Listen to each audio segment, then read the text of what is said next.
لكم في حلقتنا الجديدة من برنامج شباب الكويت، وكل عام وانتم بخير وعيدكم مبارك. كل عام وانتم بخير وعيدكم مبارك، عساكم العايدين والفايزين يا رب.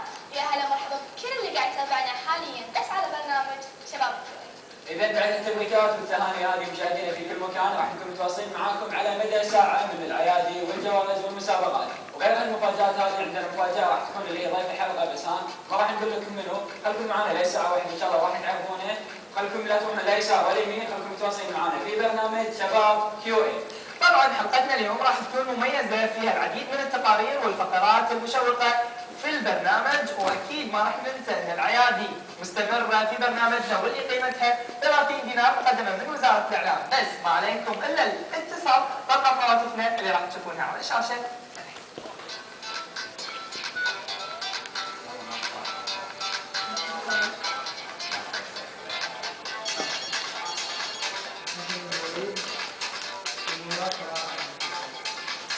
صور يا ولد.